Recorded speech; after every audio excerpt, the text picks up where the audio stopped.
is that as... It could be just as bad or just as good as religion was or wasn't. Okay.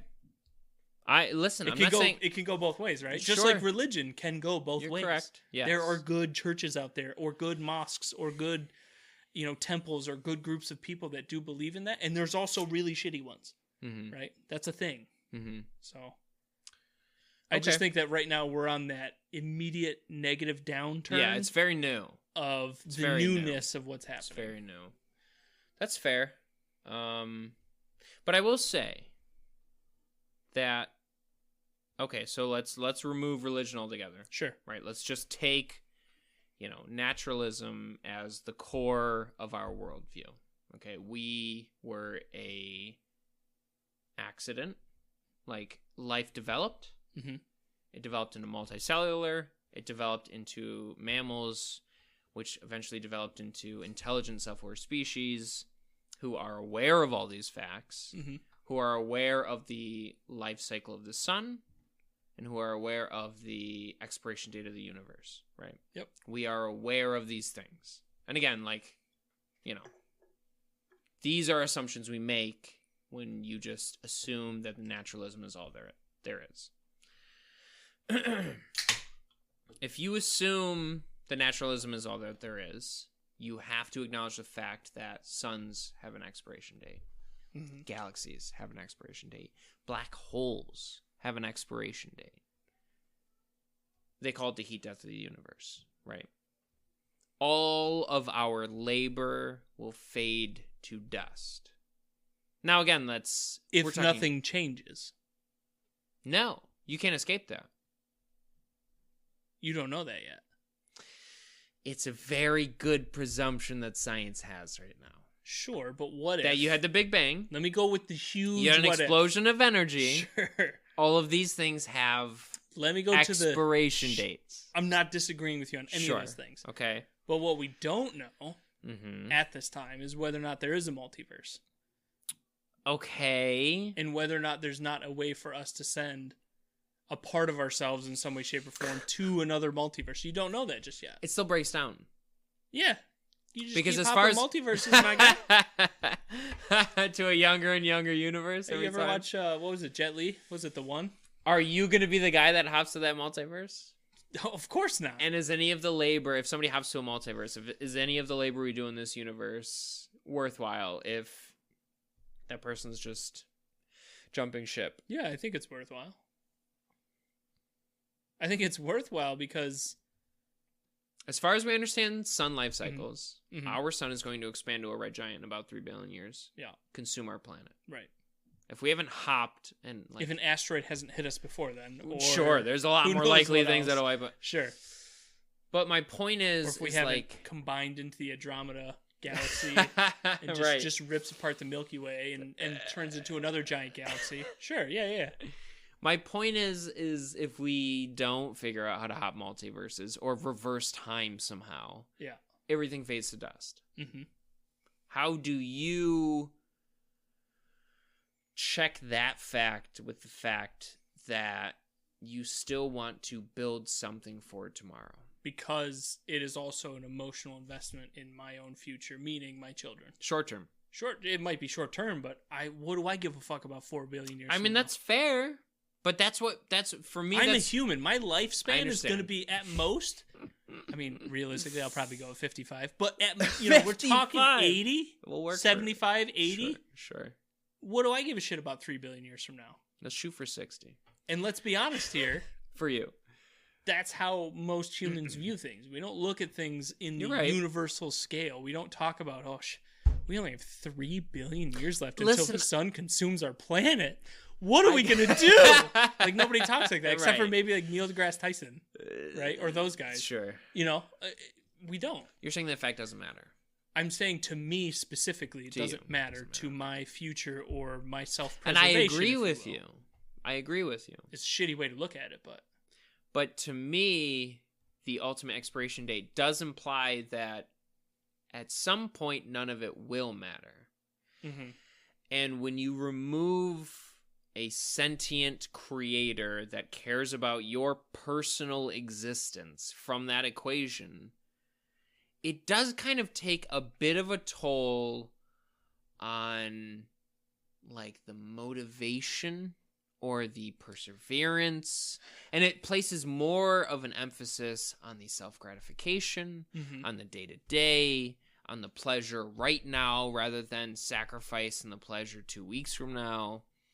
To me, like, there's definitely a shift happening away from, oh my God, there's a creator of the universe that personally cares about me. The world's 3,000 years old, and when I die, I'm going to be swept up into some gold street, never be sad again type of existence into the heavens. Like, there's definitely a concept. You know what? I'll say this. There's a reason that those beliefs cropped up in the first place. Sure. As a survival tactic. So let's talk about what you're discounting. Would you agree with that, though? Absolutely, 100%. Okay. To be able to, and I'm using air quotes here, to be able to explain the unexplained. Yeah. Right? If you go farther back than Christianity, you had, for example, Native Americans that believed in a number of things, spirits and whatnot, or go back to the Egyptians, which isn't before Christianity necessarily. Well, I guess it is. It is definitely, yeah. That was a old. Well, I always think of the Old Testament as a part of Christianity when really it's kind of not. It's just stories. But turns out Jews might not have been in Egypt, but that's beside the point. Either way, you look at Egyptians where they had a sun god, they had the god of death, they had all these different gods, right? Yep. Romans, Greeks. There's a bunch of examples. But they were functional beliefs for that society. But they explain why do they exist if they're not necessary?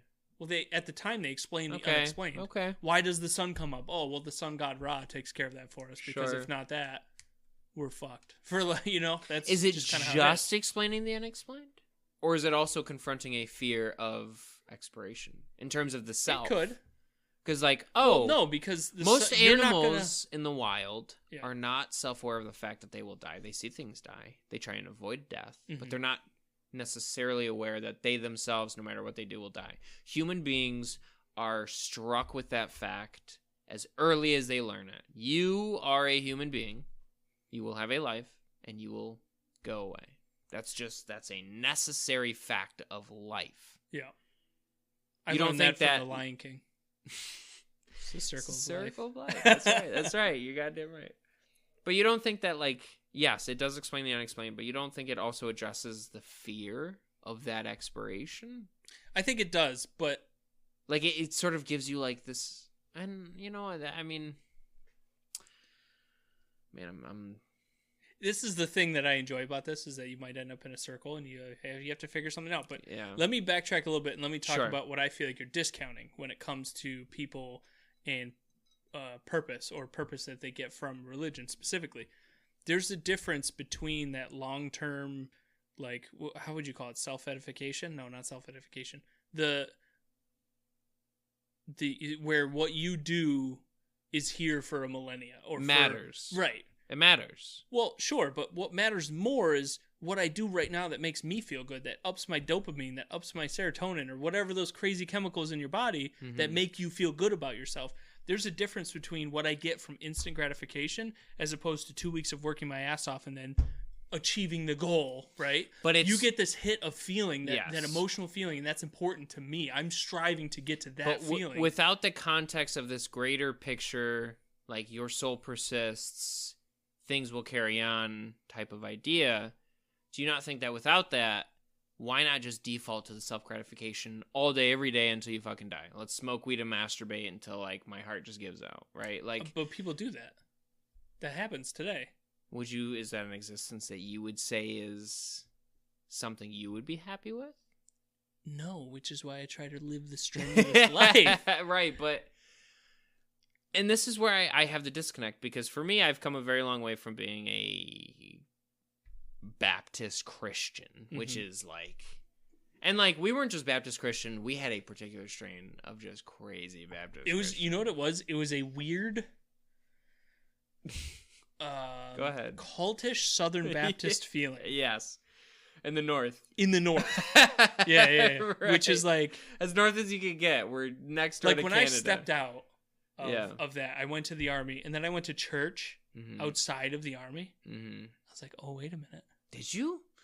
I've gone to my girlfriend's church a couple times, and it is such a different breed of Christianity. It's wild. So I've done a few things. I remember in basic training, I spent about 5 weeks, 5 Sundays in a row. So when you're basic, you can participate in religious services. Okay, every Sunday. Sure. And they ask you, and you have the freedom. They don't have the ability to tell you can only pick one. So for me, it was like a religious buffet. For the first 5 weeks, sure, I went to mosque. What? Are you serious? 100%. Yeah. Now, did you go into mosque thinking, let me seriously consider that? Or did you go into mosque thinking, well, this would be interesting? So first my thought was, I'm going to mosque because they're the only ones that serve donuts. Okay. But nobody else had the balls to go there. So self-gratification. Yeah. Because you're in the middle of Fort Knox, Kentucky. Yeah, sure. You're literally getting, training to deploy to Iraq to fight people who share the same beliefs as the person that I'm going to talk to. I get that. That's honestly, you're just doing opposition research. First, it was the donuts. And then the donuts, sure, yeah. Number 2 was a personal curiosity.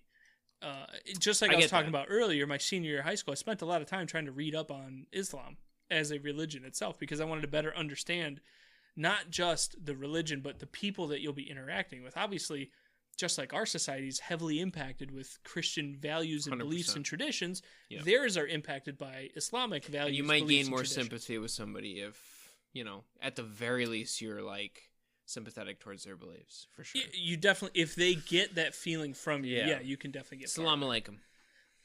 Yeah, I mean, I would say that. Everybody else in my unit would say, salami bacon, motherfucker. Oh my God. Yeah, it's not how you win. No. It's not how you win over the locals. It was a strategy called winning hearts and minds. They didn't do a whole lot of that. Yeah. I love them. I love them. If these guys ever listen to that, I love you guys. But we definitely said shit like that all the time. Sure.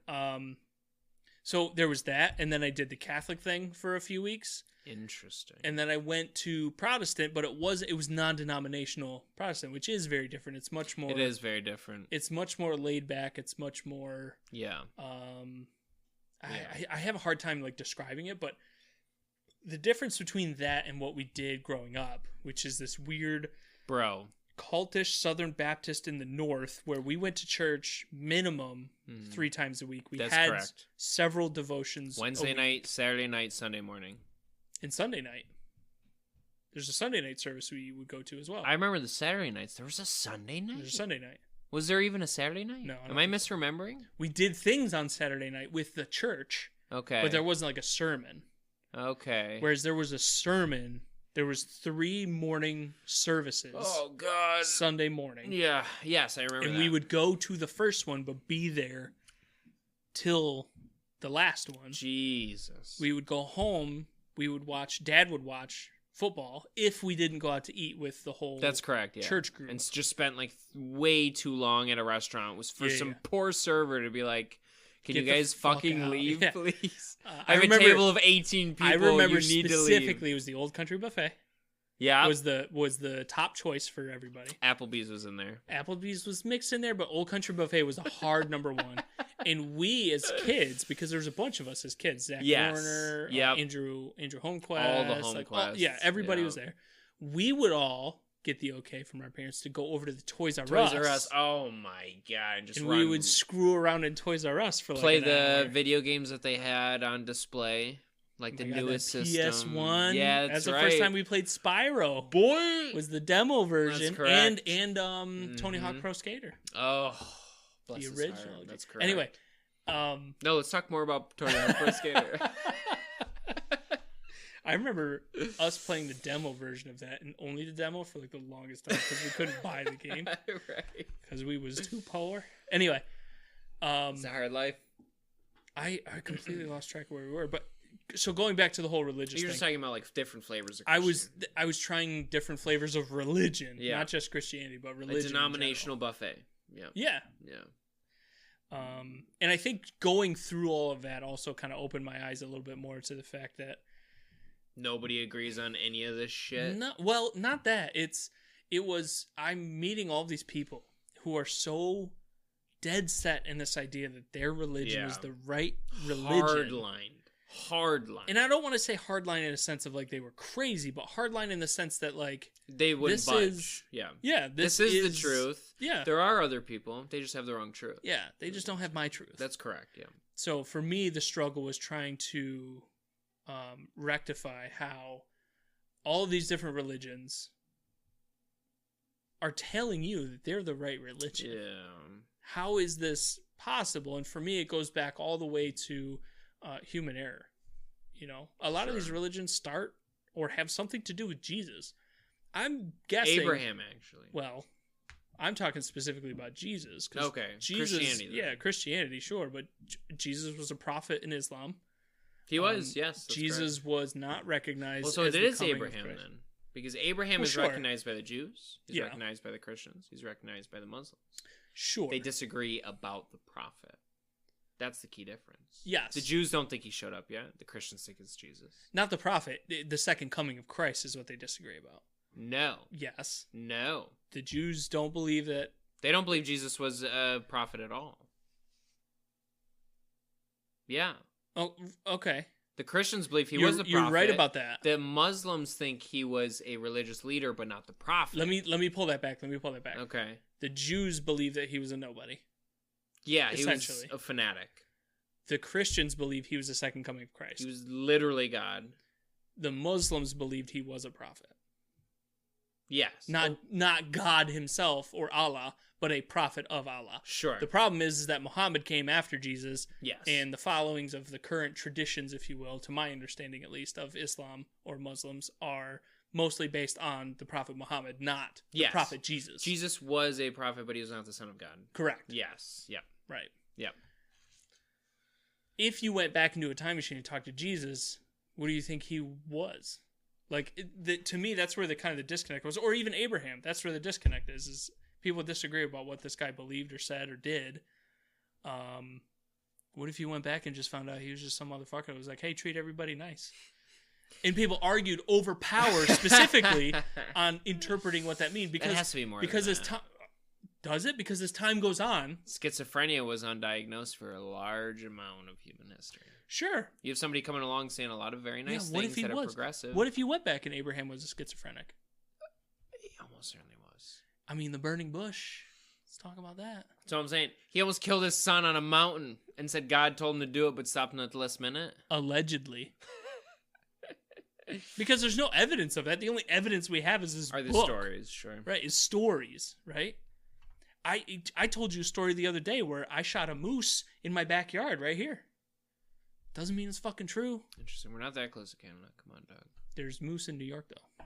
You didn't. Go ahead, take a long sip. Take a long sip from your cup of lies. But that's my point, though. I understand what you're saying.